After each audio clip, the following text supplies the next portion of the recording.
Wow, getting a bunch of people joining in right now. So they're really coming in here. So thank you all so much for being here. Those of you that were here early, those of you that are getting here right now, we appreciate it. We're going to start in about 1 or 2 more minutes. Just sit tight. Nothing to download, nothing to look at. Get yourself a cup of juice, cup of coffee, cup of water, or a cup of whatever makes you rock and roll. Obviously, it's not going to be White Claw. Maybe it is for you, but it's not going to be for Sarah. I'm drinking seltzer, and then we're going to have the conversation, and we're just going to let it go. But once we start, you're not going to want us to stop. So make sure you got your snacks and your drinks sitting in front of you right now. Might even want to have a pen, piece of paper, something like that. I have a pen and a piece of paper because I don't know what Sarah's going to say, and I'm going to learn a lot because she's smart. Stacy, holy moly, were you a DJ? No, he's just one of the best presenters I know, Stacy. Well, actually, Sarah, yes, I was a DJ. What? To be really honest with you, I was a DJ back in the day. That's how I paid for college. I will say that was the best job I ever had. I didn't do radio, but I did parties and stuff like that. Wow, I did not know that. Boom, boom, mic drop. That's awesome. All right, if you don't have your popcorn, go get it now. We're going to start. Welcome, everyone. I am Sarah Hash, Marketing and Technology Director with West, a Williston Financial Group company, and I am here with Steve Richmond. Hello. I'm sorry. People are saying right now, oh, Steve, I saw you in Vegas. And I'm saying, nice to see you again. That's funny. So here we are. How's this all going to work? Well, let's just jump into this real quick, okay? This is going to be real different. If you somebody just said, hey, I've seen you speak. This is going to be different than me speaking. I think it's going to be different than what Sarah usually does. It's sort of like we're hanging out together, having a conversation, mainly about social media. You never exactly know where it's going to go. I got to tell you, it really is unscripted. It is being recorded so that if there's ever needed in the future, or you say that we said something that we didn't, we will know that. We would love for you to ask questions at any time you want. Just go into the chat box, throw your questions in there. Obviously, we are reading those questions at the same time, so we are going to try and answer that. This is not going to be, hey, hold on a second. Where's the Dropbox when I'm doing this? Okay, This is not like a show and tell to be, oh, here's a slide deck and where this little arrow is, and I can go down to here and put it on 14:9 and not 8:6. No, this is really going to be more of, should you be doing this? Shouldn't you be doing it? Have I been doing it right? Have I been doing it wrong? What's coming next? Where should I be now? And as a 53-year-old guy who's sitting here, everybody goes, how do you know about Facebook? Do you talk to your kids? Of course, I try to talk to my kids. They don't want to talk to me.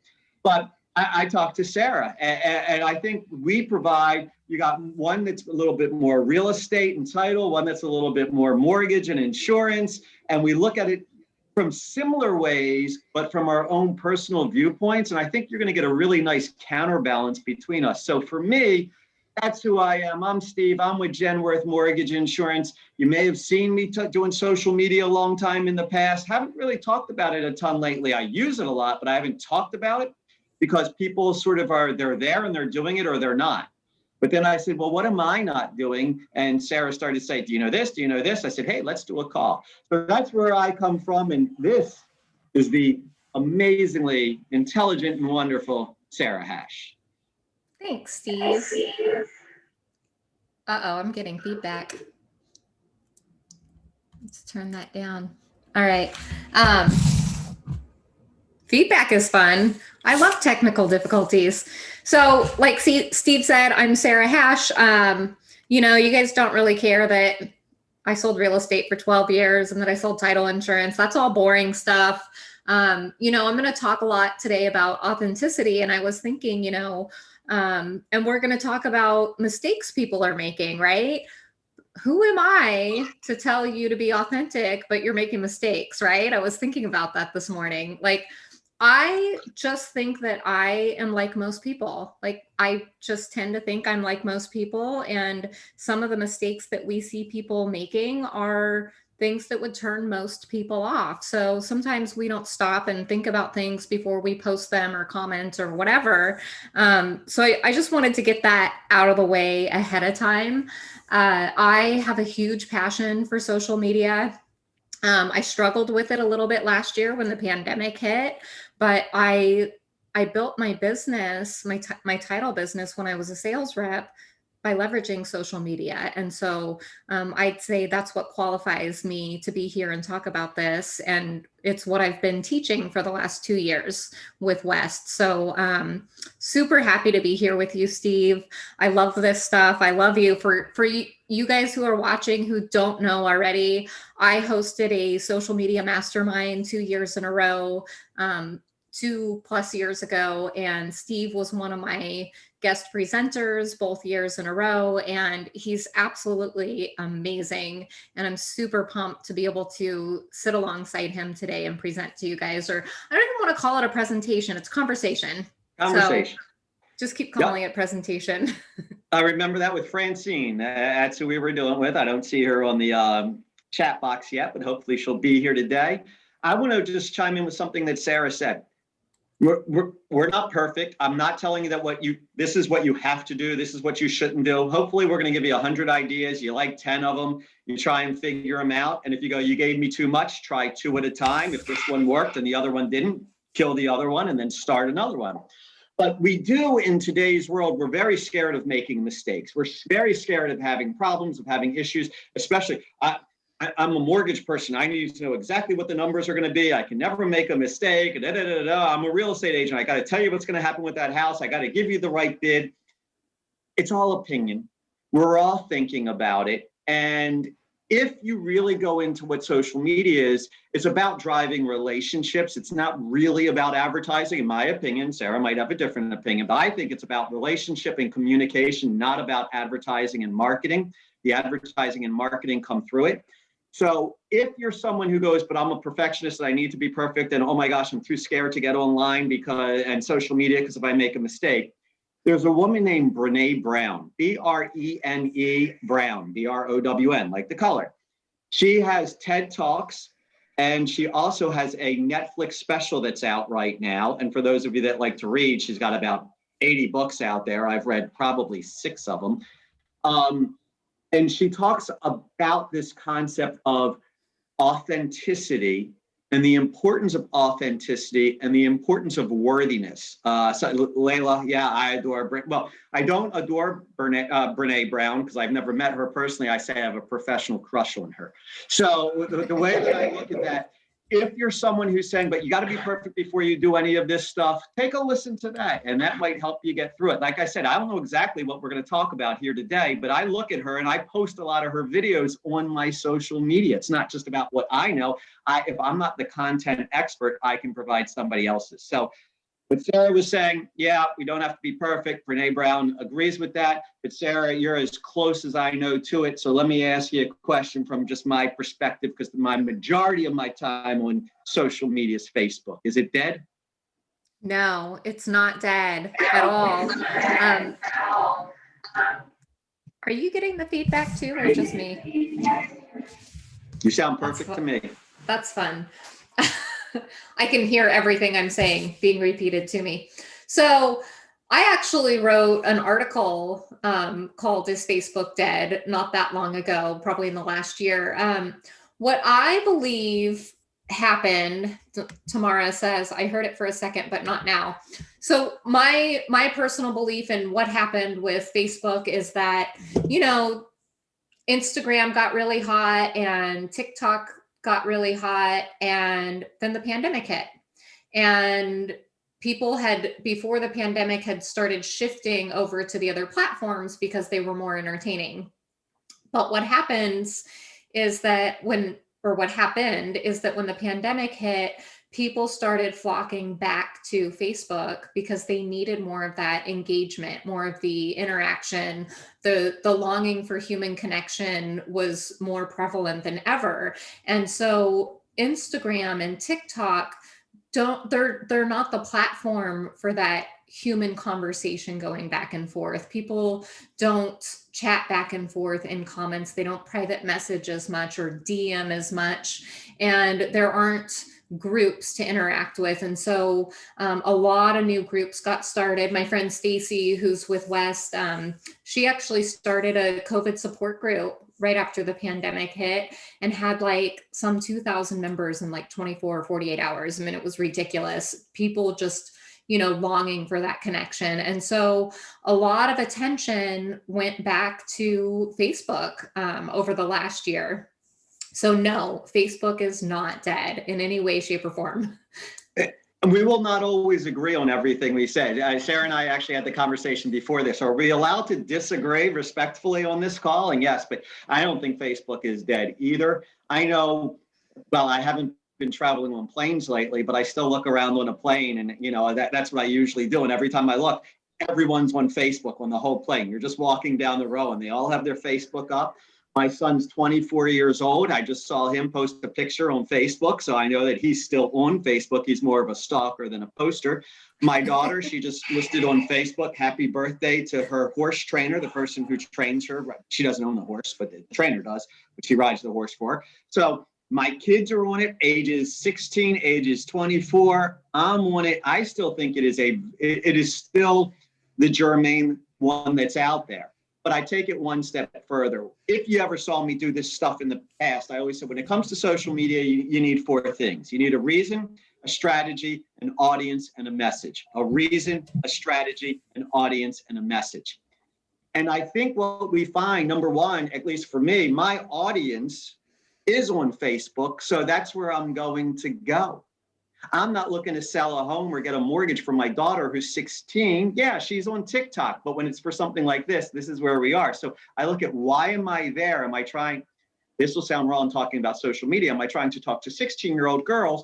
No. So I mean, I don't mean to go in that direction with it, but that's my daughter's cohorts are not my audience that I'm trying to find. So the audience that I'm trying to find are very much at the LinkedIns of the world, of the Facebooks of the world, things like that. What were you going to say, Sarah? Speaking of audience, I'm loving this feedback. That's why I keep moving back away. I feel like it's helping if I move back. Speaking of audience, people are always asking, where should I be spending most of my time on social media? Like, should I be on Facebook? Should I be on Instagram? Should I be on TikTok? And a lot of people have this misconception that they need to juggle all the social media channels, and they don't. Where is your audience? You said that. Where is your audience? Are you trying to sell homes to 16-year-olds on TikTok? No, or would you rather work with like the elite of the elite? Then maybe you should be on LinkedIn and spend most of your time there. Now, should you have like a general presence in most channels? Absolutely. But don't invest a bunch of time into platforms that don't contain your audience of who you're trying to sell a home to or sell a mortgage to. But one of the things that you just said is, if you want to be generally across it. My comment is, if you're not going to be there, get off of it. Because the worst thing you can do is go and post and say, hey, here's my profile, so-and-so, and now I don't check it for 3 weeks. So if somebody is trying to communicate with you, they're now saying, why is this person not communicating back to me? So now you can do it and say, no posting here, I'm just a stalker like my son is. But if you're going to do it, you still have to check it to make sure that someone's not trying to get a hold of you there. So here's something I'm going to disagree with you is I believe you should be there regardless, because just because your general audience may not be somewhere, some of your audience might be there, right? And somebody might be looking for you, and somebody may have gotten a referral to you, and say Instagram is their social media of choice, and they go search you there and you're not there. They're going to go on to the next guy. So there should be some sort of presence on every channel. Yeah, I hear what you're saying. Just, but you got to check it, because if the person goes to Instagram to look for you and you never respond to them there, you're done. But it goes back to what you were saying, Sarah, by the way. So why is Facebook good? I mean, remember we were saying it's not really about, you were saying you get your groups, you get your friends, it's about maintaining the relationship. I see Renee just joined our group and I'm like sitting here, hey, Renee, what are you going to make for dinner tonight? Okay. So I know because she's been posting a lot on Facebook about the food that she's been making. She's been making really some really great, cool and healthy meals. So she actually just joined our chat here. And that's where I think the real value is, because I have a guess if Renee's actually paying attention, but I do see her name in the chat box that she's going, oh my God, he's talking about me. But yeah, because I feel that connection with her that I don't feel, and no offense to you, Sherry, but I don't know that we're friends on Facebook, but I have no idea what Renee's laughing. She goes, yeah, you got me. So, I mean, but I don't know the other people. So that's Renee Mott. Don't worry about that, Renee Fleisch. But you follow what I'm saying? So that's the great thing. It's really about finding that connection and that relationship that are there with the people, which goes back to the reason. I'm not there to sell. Right. See, I may be, if I'm a manager and I'm trying to recruit and I'm trying to bring other people into my organization, then maybe I want to go to LinkedIn. If I'm somebody who's maintaining relationships with existing customers and things like that, Facebook works very, very well for me. If I'm trying to get somebody to laugh and I want to show somebody a really cute, funny video, hello, TikTok, something like that, where I show my whole family engagement so that we can do something together. How are you seeing the different platforms out there, Sarah? What are you seeing for reason for being on which one? So, Steve, you cut out for a few seconds. Can you still hear me? I hear you fine. Okay. I missed the first half of your last question. I was just saying, what are you seeing the different platforms use? What the reason behind being on Facebook? What's the reason behind being on TikTok for the professionals that are on this call? How do you see each platform, what the actual usage is for it? You know, so it's kind of funny. It's going to bring me down a little bit of a rabbit hole of a mistake that people are making. And it's, what can I get out of this platform, right? So one of the biggest questions I get from people is, how can I make money on Facebook? Most recently is, how can I, and I hear this every day in Clubhouse. And for those of you who don't know, Clubhouse is this drop-in audio podcast type platform. It's only available for iPhone users right now. That will be changing soon. But I hear this all the time on Clubhouse and it drives me crazy. How can I leverage Clubhouse to make money? How can I bring value to Clubhouse, right? How can I bring value to Facebook? How can I bring value to Instagram? How can I bring value to my customers? Because people work with people that bring them value. They don't just work with people who are like, hey, I want your business. My friend Andrew Bayan, he's a marketing guy here locally, and he posted this video this morning that said, you know, if you were in a bar and you saw somebody beautiful, would you walk up to them and say, will you marry me? No. You might ask them on a date and you might wine and dine them and you might get to know them and you might spend some time with them, but you wouldn't just ask them to marry you. So people are going onto social media with that attitude of, hey, will you marry me? I mean, hey, will you buy a house with me? Hey, will you do a mortgage with me?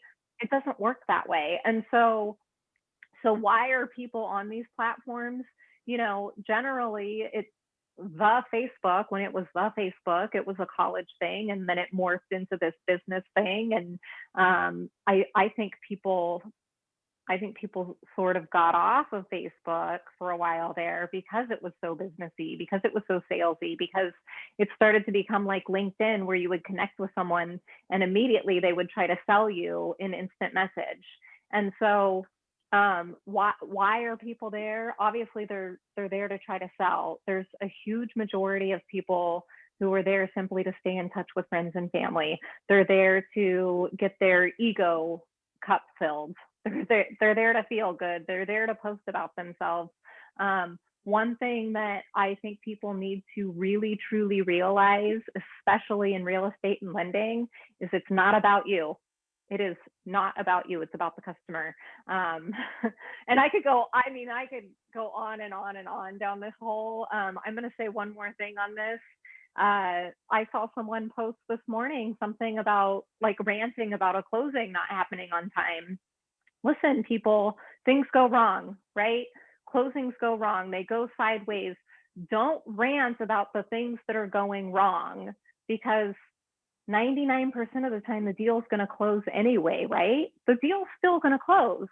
So use your time on social media to talk about how the deal was saved or how you got to the finish line, and make your client the hero, make that victory post, but don't talk about the negative stuff. Sorry. That's great, Jennifer. I like what you put in there, and those are the peacock people. Look at me, look at me, look at me. Yes.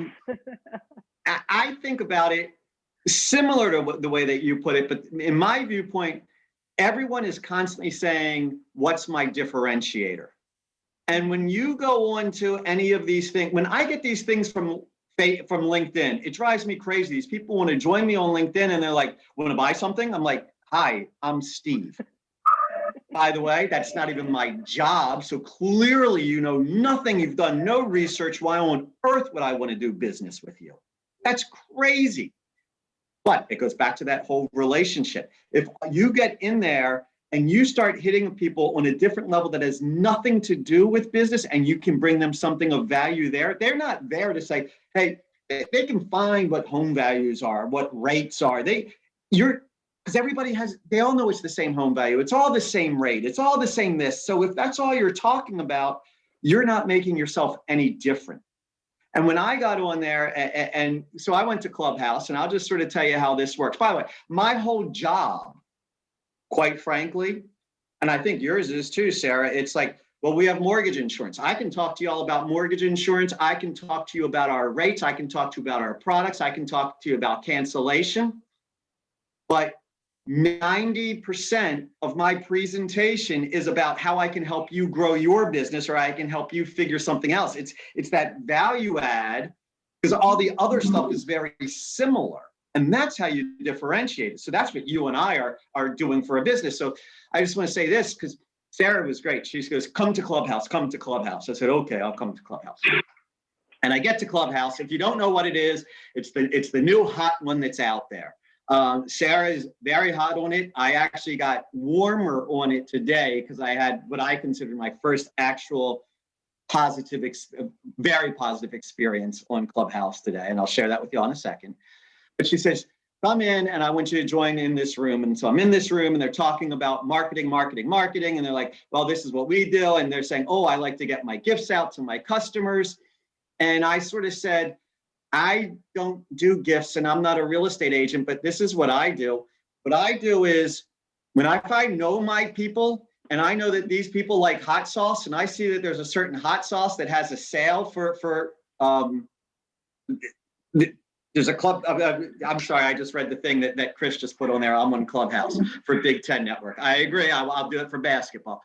But I see hot sauce. Then I send this coupon that cost me nothing to all these people that I know that like hot sauce. Now they're remembering me. They're saying that he gave me something. It cost him nothing. Now I'm saving them money. Why would you not want to do that?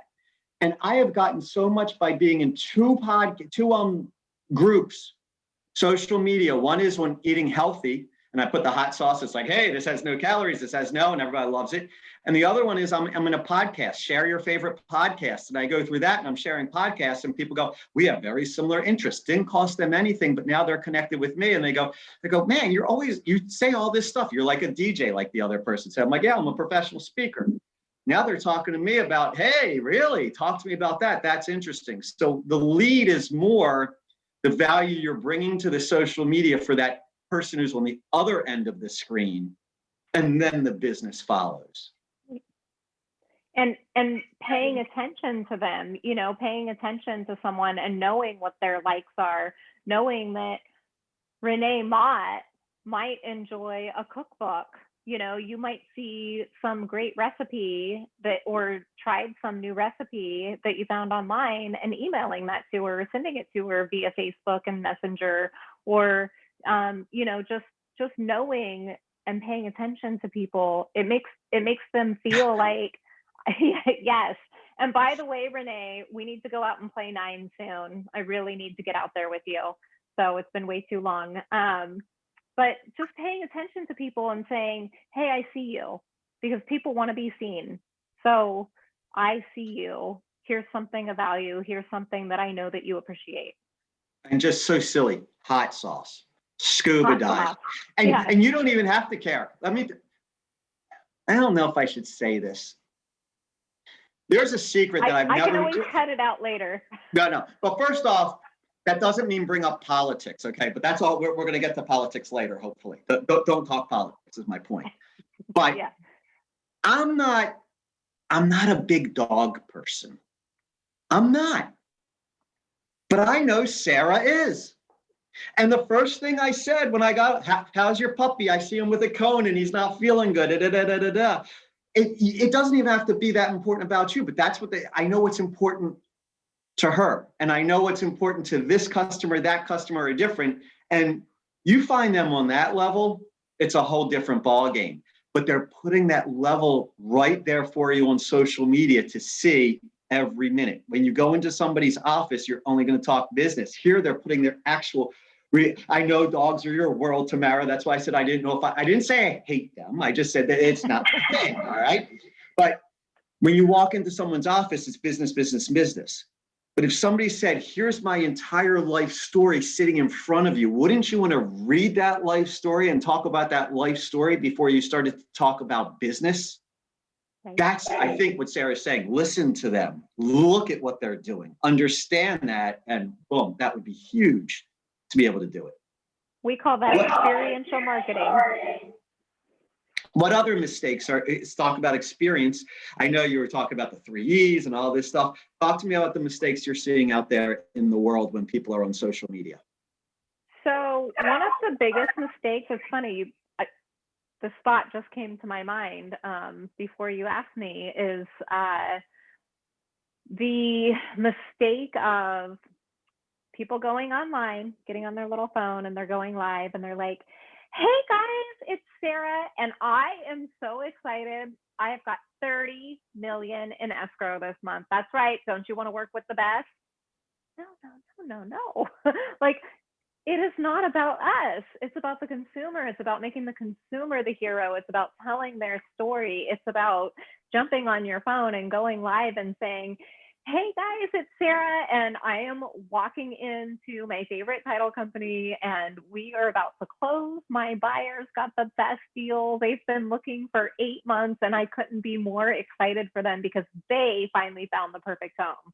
Not I found my buyers the perfect home. I negotiated the best deal. I negotiated the contract or the request for repairs.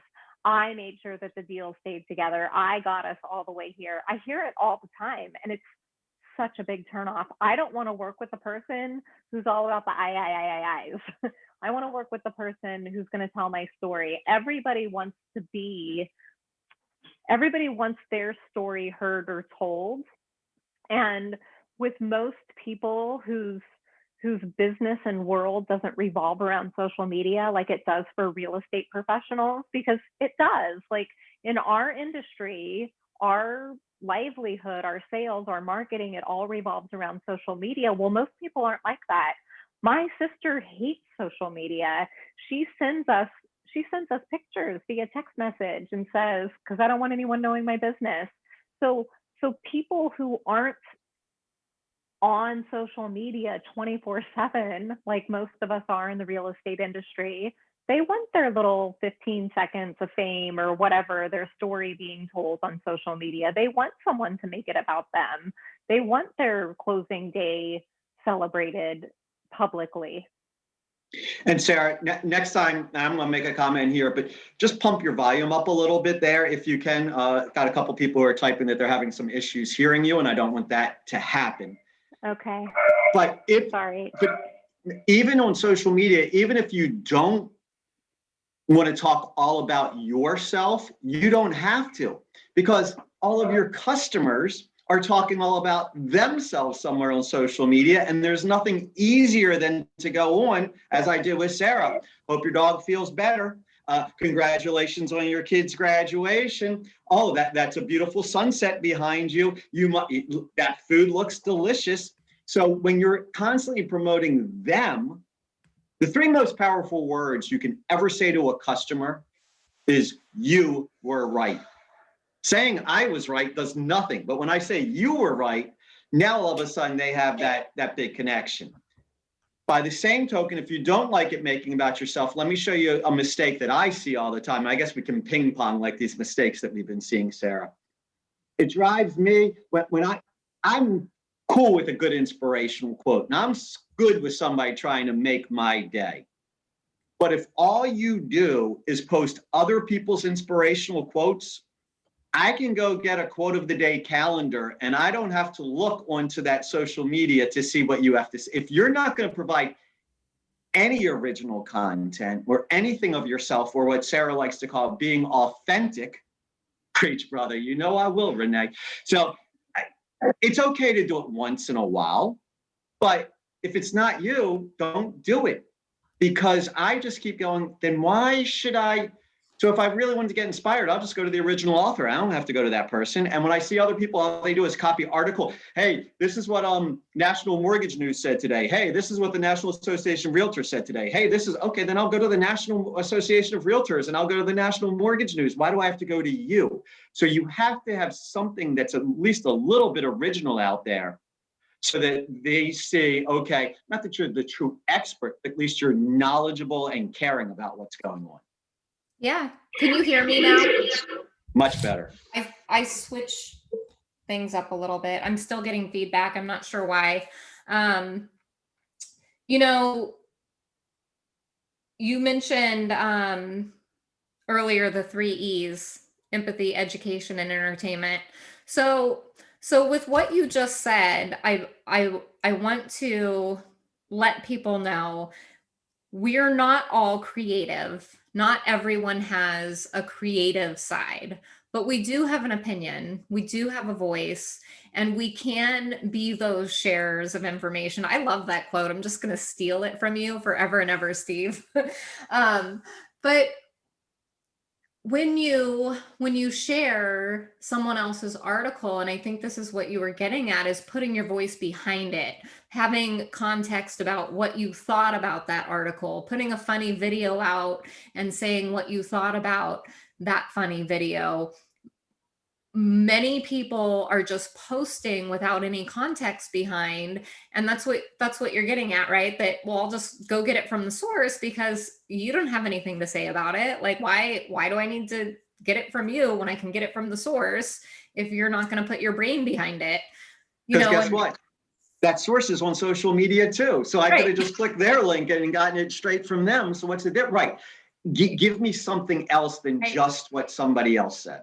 Right. So like when I talk about a book that I love, or, like Phil Jones, Exactly What to Say, I actually, when we started this video, I said, I like to think I'm like most people. Like that's one of those key phrases in Exactly What to Say. So if I'm going to post something about how much I love this book, I'm going to talk about key phrases in that book, and I'm going to talk about how that book helped me in my business, and how that book helped me with my presenting skills, and how that book helped me with this. Or the same with Jay Shetty, Think Like a Monk. A lot of people follow Jay Shetty on Facebook, and I see them share his stuff with no context behind it. But you can literally talk about how something Jay Shetty helped you with your day, like something he posted. So share that content and say, I love that he talks about XYZ because it actually affected me today when I was doing XYZ. People want to hear that. They don't want to just read about someone else's post from you. Well, you just said the phrase, and I was writing it down so I didn't forget. I wasn't being rude. That you're like most people. Mm-hmm. I'll tell you what, if you're worried about content and you don't know what to put out there, do me a favor, not while we're having this conversation. Go to your email at some point, your Gmail account, whatever, not your business email, but right where you get your emails. Do you have some that you're just like delete, delete, delete, delete, delete, delete, delete, delete? are you putting out content that somebody else is just going to delete because they don't care about? I look at this stuff. Now, if it's something, it's funny, I like that. And then they start to trust that person. They don't, you don't have to just be there every minute of every day just so that you're always in front of them like you're a billboard on the highway. Oh, I see their name again. I see their name again. I see their name again. But after I see your name 10 times and you've given me nothing for it, I start skipping your name. So I look at all these emails that I get and I'm like, I don't even pay attention to that. So I like to think about it when I have something to say, it's going to be meaningful and there's going to be some impact and somebody's going to want to hear it and it's going to be of value to them. So I always look at what do these other people that are posting out there, if I'm blowing them off, am I posting similar stuff that they would then blow me off for too often like they are? Or am I matching their pattern to go, okay, that's worthwhile? Right. You know, on that thought, I'm going to go off social media for just a second and talk about phone calls. And we will get phone calls from real estate agents, and there's a certain company and you know, they're a great company, but they have these days where everybody calls everybody in their database on the same day, and people know that, you know, they're getting that call and they're going, nope, they're not answering it, right? And in the same way, if every time we call our database and we're asking for referrals, people are just going to decline our call. But if we're calling people just to call and say, hey, and over time we leave that voicemail, hey, Steve, it's Sarah. I was just calling to see how you're doing. How's your daughter's horseback riding going? You know, I had somebody interested in getting involved in that, and I was wanting some of your feedback or whatever. Or then the next time, and you can leverage social media as reasons to call people. I talk about that all the time. So maybe this is still social media talk, but I saw that you checked in at the Longhorn and I was wondering what that restaurant was like. And when you start using reasons to call people other than, oh, by the way, do you have any referrals? They start answering the phone for you. So it's the same thing as, are they going to hit delete on that email? Or are they going to open your email and read it because it's something of value or something caring, and it's you going, I see you. Yep. And then what else are you seeing mistake-wise that people are doing? Well, the direct messaging immediately. I get it all the time on Instagram where I connect with someone and they immediately send me a DM about selling leggings. I'm connected with this person on Facebook who's, and this is a sort of a two-part mistake, but not only the direct messaging of trying to sell me something without trying to date me first, but the forgetting that you messaged me already, or doing mass messaging. So then you basically send the same message to someone. I got this message. Do you love leggings? No, I hate them. It's like, literally, like I'm not a legging person. I'm more of a, you know, gym pants kind of person. You know, it's just Okay. whatever. But it's that stupid question in my DM, and then getting the same one after I already responded and said, no, they really aren't my thing, and then asking me again. And so I see that a lot of that direct messaging someone and not trying to date them first. The way that I say that, and that's an interesting way to say that, I go, it's social media, it's not media. Right. So a lot of people look at it as, is this just advertising? Is it marketing? No, there's a reason the word social is first in the phrase social media. To your word, Sarah, that's, I want to date you. I'm not going in that direction. My wife does not let me say, I'm dating all the people online right now. So, but you know what I'm saying. But it's keep the social in social media. And I just think that that's so very, very important. And I think that's where people tend to get lost. I also I watch people, and I don't know why I'm getting dark right now, but this sun will come back out. You don't have to be perfect. Now, there's a difference between typos. You should never have typos, don't have typos, don't have typos. But if you stammer over your word, I just sort of I got lost for a second in what I was thinking. It's okay to do that stuff. If you can make a mistake you can be human on social media. Typos not being human, because there's a way to prevent that, but it's okay to do that. You can't wait till, well, I'm perfect and I know how to do everything before I'm ever going to do my first thing. Right. It's an evolution. And you know how you get better at this stuff? By doing it. It's a skill set, and you can't walk in knowing everything. You have to learn it while you're doing it. That's a huge mistake people are making, is they're trying to be perfect before they put out their content. They're trying to make sure that whether it's a blog post or a video, especially videos, and I made this mistake early on. I tried to do a title tip, like I did a series of title tips 4 years ago. And the very first one I ever did, I did 54 takes of this 2-minute video. 54, it took me 2 hours to produce this video. And I was trying to be perfect. And guess what? People don't like perfection. People like authenticity. People want to laugh at you and with you. They love when you stumble. They love laughing at you. It's so easy to do self-deprecating on social media. Yeah. It's so hard to bust others because you don't know how it's coming across, whether it's sarcastic. I was talking about the group with healthy eating that I'm in. So I'm a pretty creative person. I do like cooking. So I've been posting some things like, that looks great. That looks great. And everybody's like, oh my, I'm like, this was a flop, let me show you. And I ended up getting more engagement showing the flop than I did with the 12th good thing that was there.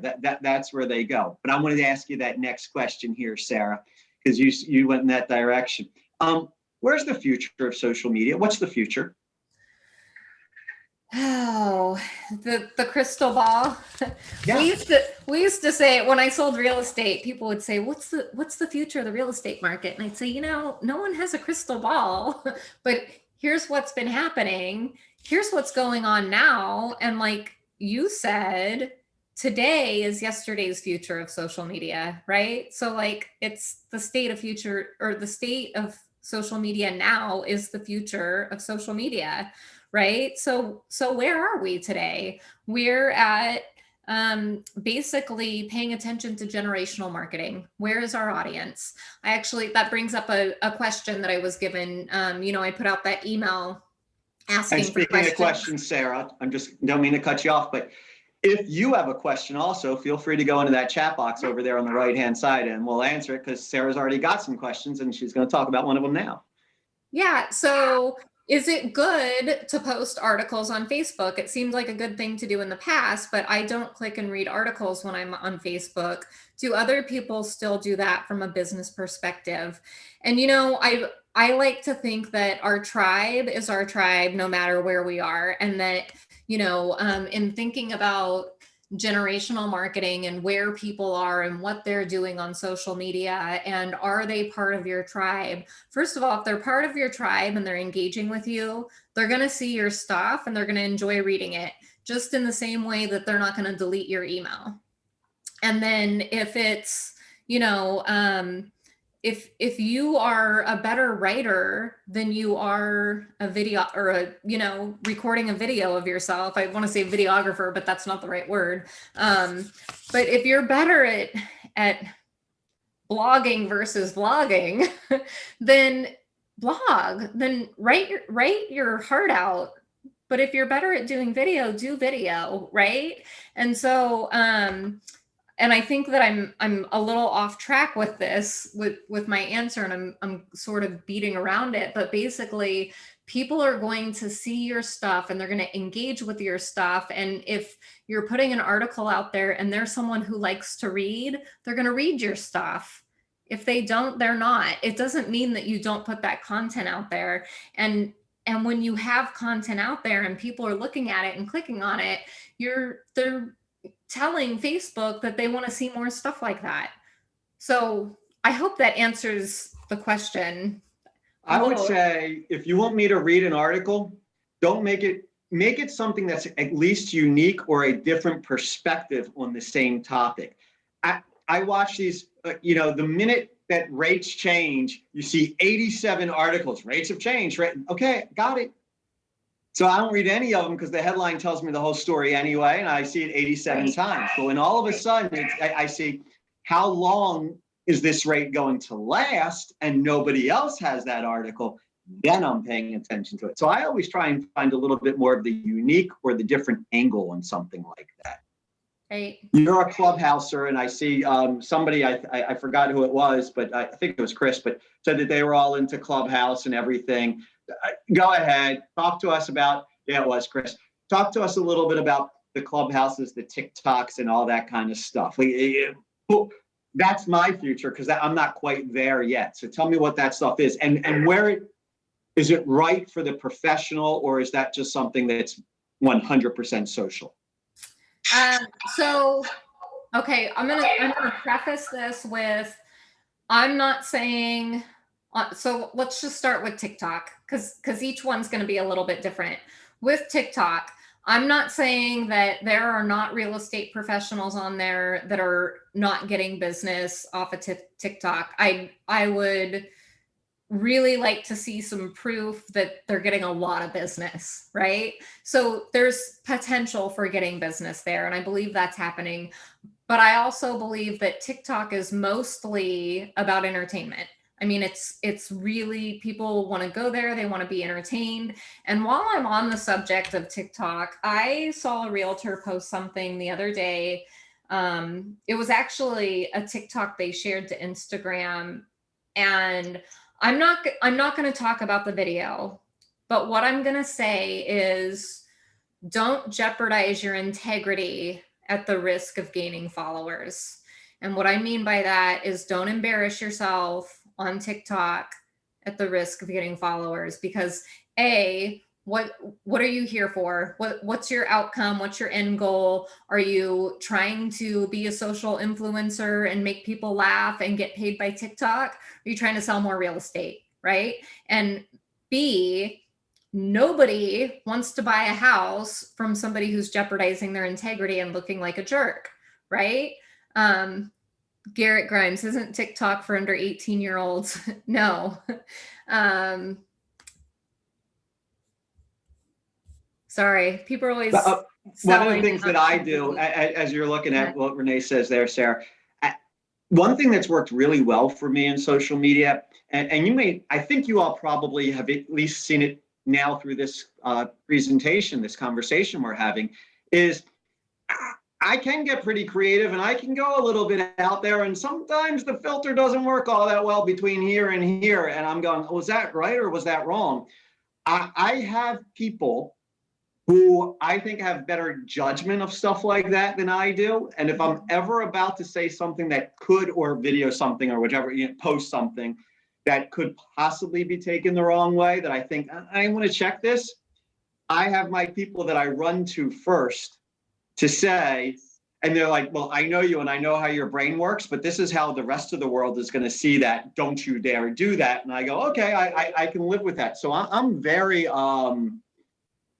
cognizant of, I don't want to err on the side of, hey, everybody would think that's funny, so I don't want to not have that out there, but I err on the side of getting other people's opinions before it gets posted. So therefore, all of a sudden, I mean, my wife will say to me, don't embarrass us, right? I mean, so she's my one of my tempers. There are a few people that I have for this, depending on what the business is, the others in the business, that say, no, this is not the image that you want to go out there. And I say, okay, because I don't have the button-up serious image, but I also don't want to be a clown at the same point. Right. People need to remember, like the Equalman video says, what happens in Vegas stays on YouTube. What happens on social media is captured forever. Whether you have an instant moment of regret and you pull that back down, if you did something embarrassing, within 2 minutes, somebody's screenshotting that and sharing it to somebody else. That stuff never goes away. Plus, it's the internet. It's always out there somewhere. So the best way to get shared is make mistakes and say bad things. I mean, right. that's not the image, the brand that you are trying to portray. Right. Instagram, is that still floating around? Is that still working out well, or? Oh yeah, Instagram's really hot in the stories and the reels. Reels are, and like Leela said, she'll stick to the reels. They're directly competing with TikTok. So, and that's another thing to keep in mind. If you're sharing videos from TikTok into Instagram, Instagram's not pushing those out the way they're pushing reels out because they're competing with TikTok. So, Tell me it's what better Reels to- is. So Reels is TikTok within Instagram. It's a clip by clip with music and all the fun stuff. A big mistake I see people making with Reels is they're doing the same stuff over and over and over. We can only watch people so many times. They've got the words floating going, right? And everybody's doing it to the same music. You can only watch so many of those. And so I would say try to get more creative without losing your integrity. But and puppies, babies, and kittens. I say this all the time. Anyone who's been on anything I teach knows I'm a huge believer in puppies, babies, and kittens being something people want to be entertained by. My dog Charlie gets more reels views than anything else I put out there, and it's science. We'll just call it science. Puppies, babies, and kittens. And by that, for Dawn Henshaw's friends that are online, the reason she's not participating in this call is she had a grandbaby today. So hooray for Dawn. We're all very happy for her. You said baby, so boom, that went there. Go ahead. Yeah. Continue. Sorry. And if you don't have puppies, babies, or kittens, share somebody else's. Dawn can share pictures of the grandbaby, right? So, so Instagram is still very, very much, people are very active in the stories. People are very active with reels, and reels are entertaining. Just, sitting there and watching. In prepping for this today, I actually just spent some time scrolling, which I don't do a lot of scrolling anymore. I'm not a big social media troll anymore because it's become so much of my job. I don't troll as much as I'm really intentional about it. So I spent a little time trolling, and that's where I got some of my, refreshers of what not to do for today's call. Who are you watching? We have about 10 minutes left. If anybody has a question, just go in the chat box, throw your question in the chat box. Sarah, if you said, I'd mentioned Brene Brown before, this or that, who for social media reasons should I be following? Lee Brown. She's a real estate. Is that Leigh or Lee? Leigh, Lee Thomas Brown. She's a real estate agent. She does amazing reels. They're about cooking. They're about experiences. She had it a showing. She just jumps on there. She does it. I love that, she's educating people. She's coaching people. I found Lee Brown through Clubhouse. So love Lee Brown. And she's like not someone that you've ever heard of nationally, but she's amazing, right? So you don't have to be a superstar to be amazing and for people to learn from you.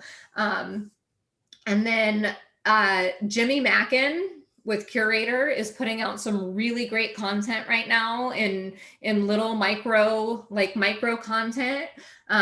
He's awesome. I could go through like a big list of people, but there's so many people that I wouldn't want to miss.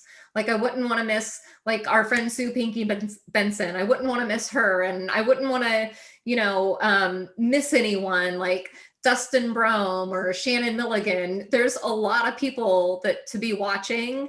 And then, I never stop following Gary Vaynerchuk. I love him. I love his sister, Liz Novello. She's not only really good on social media, but she's really personable. Like she really takes the time to chat with you and get to know people. So she's crushing it in that regard, and putting the social back in social media and actually being a human that interacts with you. So that's just a feel. All right. I hope that's helpful for everybody that's sitting out there. Once again, you got a question, throw it out there. What do you do when your company says, I'm not in love with social media. We're scared of social media. They don't want us to be on social media. They look at things and they get mad at us. I don't know, Steve, because my company fully backs tech and social media. I really, actually, you know what I do know? The Mortgage Nerd. So we just hosted an interview with Denise Donahue. She has coined the Mortgage Nerd. And we actually have a playback of that interview. If anyone's interested in it, feel free to email me. You all have my email address. I'll send you a recording of that. But Denise has, she actually talks about it in her story that her broker didn't like her wanting to call herself the nerd. And she said, and going social with it. And she went against what her broker said and went with it. And now she's like created this entire personal brand, and like 60 million a year of her loans are based on repeat and referral from the Mortgage Nerd, from, becoming the Mortgage Nerd. So I say that whatever your company or corporate says, you go with it anyway, and you build your personal brand, because you don't have to be representing your company to build your personal brand and who you are as a person. I would say you still got to fit under your company's idea of what they want you to be, of what their guidelines are, Yes. what their rules are. I totally agree with Stephen Taylor. Never post anything bad about the company that you work for. I mean, I would never do anything like that. But as a lawyer, and for those of you that don't know, yeah, I was a DJ and I was a lawyer also. I've always said, never ask a lawyer, can I do this? Ask a lawyer, how can I do this? So if your company has issues with compliance, if your issue is scared of this concept of the law or something like that, don't ask, can I? Because it's really easy to go, now. Ask, how do I? Because I have heard so many stories about this one's getting sued, this one, da-da-da-da-da-da. I keep hearing, but I don't keep reading and seeing the real things of people getting in real trouble for minor violations. I mean, the people who are blatantly doing it wrong, yeah, they're getting in trouble. But if you're like, can I or can't I? I'm not sure. So you can't have all these companies that have websites, all these companies that are on Facebook, all these companies that are on Instagram, all these realtors that are, and go, oh, it's not for us, it's all illegal. I always say, ask your lawyer or compliance, how do I do this? Mm-hmm. As opposed to saying, should I or could I? And I think that's how you're going to get a much better answer. When sharing content, is it important to put your own take on the content, or is just forwarding okay? No, forwarding is not okay. You need your voice behind it. I always say, if you're gonna share content, pull either a fact out or state an opinion about that. So if the content out there says home values have gone up, somewhere within the article it says home values are up 12%. So you go, wow, I didn't know home values were up 12%. And for other really good information, here's the article. Because when all you do is put in, I believe this. So imagine that I'm your regular consumer of your social media. When I see somebody else post something with no comment, they're just taking the article and they're lumping it there. I'm like, that person read the headline and they thought, oh, that's an interesting headline. I bet you somebody will click through on that. Maybe they'll tell me what it's about. So go in and either find an interesting fact from somewhere in there, or, hey, I disagree with, or I agree that, put your opinion about it. But, and put a call to action. What are your thoughts? Because when you put a call to action and people want to share their 2 cents, they always want to share their 2 cents. If you can't come up with a call to action, you can't come up with an opinion, and you can't come up with an interesting fact, you shouldn't be sharing that article because it's not worthwhile to share. So yeah, I think you should put something in there for the person who asked that. I only saw a bit of that. I get animated, but I love what I do here, so that's all good. And on the, putting a call to action and people interacting with your post, more people are going to see it. The algorithm's going to push it out to more people when you do a call to action and people interact with it. Agreed. So we've got 3 minutes left. What burning desire do you have, Steve? My final summation would be, I love the concept of authenticity. Be real. You do not have to be perfect. I also love the idea of why are you here? What are you here for? What are you trying to accomplish? Stop talking about ROE and ROI. I really have not found many customers on social media that became customers after they found me on social media. I've maintained and grown excellent relationships with people after we've known each other and then relinked on, hello, Renee Mott, after we've relinked back on social media. So if we look at it from that purpose of that's why you're doing it, I think you get a lot more bang out of it than, I don't understand why they're not calling me. I posted something online. Why isn't everybody calling me? The people who are looking at you are the people that already know you. Right. And, one final thought I want to share is think of social media, and this is not original, I'm ripping this off. Think of social media as a CRM with all of your clients' information on a silver platter. Who are they? What do they like to do? And now I've got a reason to pick up the phone and call them, because in sales, we don't want to pick up the phone ever because we never know what to say and we don't want to sound salesy. And social media is a CRM with information on a silver platter. Was this at 59 minutes well spent? Renee just said yes. Was this well spent? Did you get good information out of it? Are you glad you got on this call? Let us know that in the chat box, and let us know if you have any other questions. And with that, I thank you, Sarah. You make this just so easy for me to be able to get on there and do this. So thank you. You're awesome. I appreciate that. And stay safe, stay healthy, everybody. And Sarah, thank you. Whatever you need to say, but I wanted to say stay healthy. Thank you, Steve. I'm super honored that I got to do this with you today. Thank you so much. And thank you guys for all your feedback and your comments. We appreciate you. We wouldn't be here without you guys. So thank you so much. Have a great day. Have a great day, y'all. Bye-bye. Bye.